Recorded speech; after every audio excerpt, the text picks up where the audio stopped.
Seu verdadeiro nome é Olorin, um espírito primordial, criado antes mesmo do mundo físico existir. Ele é um dos Ainu, seres moldados diretamente pelo pensamento de Ilúvatar, o criador de tudo. Entre todos os Maiar, Olorin não buscou poder, nem domínio, nem glória. Ele escolheu aprender com Niena, a Senhora do Lamento. Com ela, Olorin aprendeu algo raro, a força da compaixão. Niena ensinava que o sofrimento não é inútil, que da dor nasce a sabedoria e que a piedade pode conter até mesmo a maior escuridão. Foi com ela que Olorin aprendeu a ter paciência, a ouvir antes de agir e a compreender que a esperança muitas vezes nasce em meio às lágrimas. Por isso, Olorin nunca foi um espírito de confrontos diretos. Ele preferia consolar, orientar e fortalecer os outros. Muito disso foi aplicado em seu período na Terra-média durante a Era das Árvores, inspirando os Quendi e os protegendo da maldade de Morgoth. Com o passar das eras, uma antiga ameaça começou a se erguer.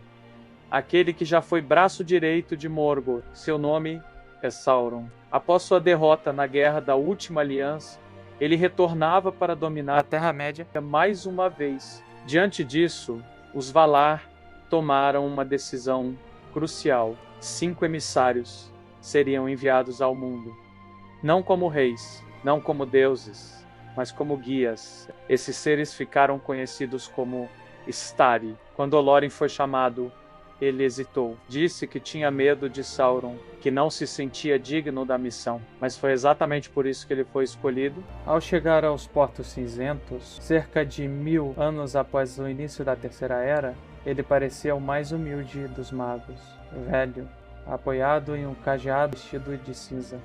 Mas Círdan, o armador de navios, enxergou além da aparência e reconheceu a grandeza de seu espírito. Por isso, confiou a Gandalf Narya, o Anel de Fogo, dizendo que seus labores seriam pesados, mas que aquele anel acenderia a coragem nos corações em um mundo que começava a esfriar.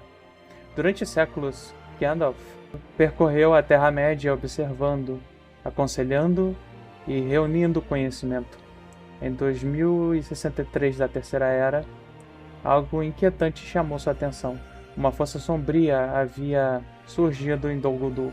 Ao investigar o local, descobriu a presença de um ser conhecido como Necromante. Após essa incursão, iniciou-se a chamada Paz Vigilante, um período de aparente trégua em que a sombra parecia contida, mas nunca verdadeiramente destruída. Cerca de 4 séculos depois, foi formado o Conselho Branco.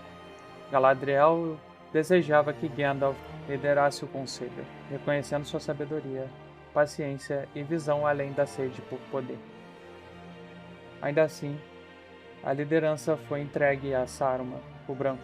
Mesmo sem o comando, Gandalf permaneceu como uma das vozes mais atentas e decisivas entre os sábios. O Conselho Branco não foi apenas uma reunião de sabedoria, mas um aviso claro. A sombra havia retornado, e a guerra, embora distante, já havia começado. Foi nesse contexto que o Mago Cinzento percebeu que o dragão Smaug poderia se tornar uma arma devastadora nas mãos de Sauron. Aquela peça precisava ser removida do tabuleiro. Para isso, Gandalf encontrou Thorin, Escudo de Carvalho, um líder anão orgulhoso e difícil. Ele precisou lidar com o temperamento de Thorin e montar uma companhia capaz de cumprir a missão. Sua jornada mais inesperada foi a inclusão de um elemento improvável, Bilbo, o Bolseiro. Os anões queriam guerreiros. Gandalf sabia que precisavam de furtividade, sorte e algo imprevisível. Bilbo foi escolhido, não pelas habilidades que possuía naquele momento, mas pelo potencial que poderia despertar.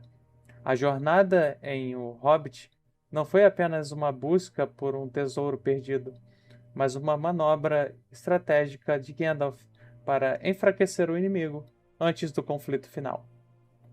Durante essa jornada, Gandalf auxiliou o grupo de diversas formas, transformou trolls em pedra, salvando Bilbo e revelando tesouros ocultos. Levou a companhia a Rivendell, onde Elrond decifrou o mapa de Tror, libertou os anões do Rei Goblin nas Montanhas Nebulosas, empunhando Glandring, enfrentou wargs e orcs, usando fogo para protegê-los até que as águias os resgatassem. Guiou-os até Beorn, garantindo provisões antes da travessia da Floresta das Trevas. Em 2941 da Terceira Era, Gandalf deixou Thorin e sua companhia na borda da floresta, alegando assuntos urgentes no sul. Esses assuntos o levaram de volta ao Conselho Branco, que atacou Dol Guldur, revelando então que Sauron havia retornado. Gandalf retornou a tempo de participar da defesa da Montanha Solitária, ajudando a unir anões, elfos e homens contra os exércitos de goblins e wargs após a batalha e a morte de Thorin. Ele acompanhou Bilbo em sua jornada de volta ao condado, passando novamente por Rivendell. Aquela não havia sido apenas uma aventura, tinha sido mais um movimento silencioso na longa guerra contra a escuridão. A maior prova de liderança de um mago não está em sua força, mas em sua sabedoria. Em 3001 da Terceira Era, Gandalf descobriu uma verdade terrível. O anel de seu velho amigo Bilbo era, de fato, um anel de Sauron. Vendo que o poder do objeto já corrompia o coração do Hobbit, apesar da intensa discussão que teve com Bilbo sobre a posse do Um Anel, ele ainda soube se manter firme e se impôs, o convencendo então a largar o fardo. Bilbo partiu para Valfenda, deixando para trás o anel e o bolsão para seu sobrinho, Frodo. Começava então um longo período de planejamento. Gandalf viajou incansavelmente pela Terra-média, capturando Gollum com a ajuda de Aragorn para interrogá-lo, enquanto mantinha uma vigilância constante sobre as sombras que se moviam em Mordor. 17 anos depois, em abril de 3018, ele retornou ao condado. Na quietude da toca, realizou o teste final. Lançou o anel na lareira, e o fogo revelou a inscrição na língua negra de Mordor. A confirmação era irrefutável. Gandalf instruiu Frodo a deixar o condado imediatamente, levando o anel para longe, mantendo-o seguro a todo custo. Mas o inimigo já se movia. Perto de Bree, Gandalf encontrou Radagast, que lhe trouxe um recado. Saruman, o chefe de sua ordem, desejava vê-lo, pois diz ter novidades sobre o inimigo. Era uma armadilha. O Mago Branco havia se tornado um mago de muitas cores, um traidor a serviço da escuridão. Quando Gandalf descobriu a verdade, já era tarde demais. Ele foi aprisionado no topo da Torre de Orthanc. Por 2 meses, o Mago Cinzento permaneceu cativo, até ser resgatado pela grande águia Gwaii. Ele voou para Rohan, onde domou o Senhor dos Cavalos, Shadowfax, e cavalgou desesperadamente para o condado, mas Frodo já havia partido. Seguindo o rastro, Gandalf chegou ao topo do vento, onde foi cercado por 5 dos Nazgûl. Após uma batalha feroz que incinerou o cume da colina, ele deixou um sinal para Aragorn e os Hobbits, e partiu para Valfenda. Ali, no Conselho de Elrond, onde representantes de elfos, anões e homens se reuniram, Gandalf revelou a traição de Saruman e a verdadeira natureza da ameaça, e traçado o plano de destruir o Um Anel no fogo da Montanha da Perdição. A Sociedade do Anel foi formada e deu-se início à jornada. Eles então se dirigem ao sul e passam por Azevin. Porém,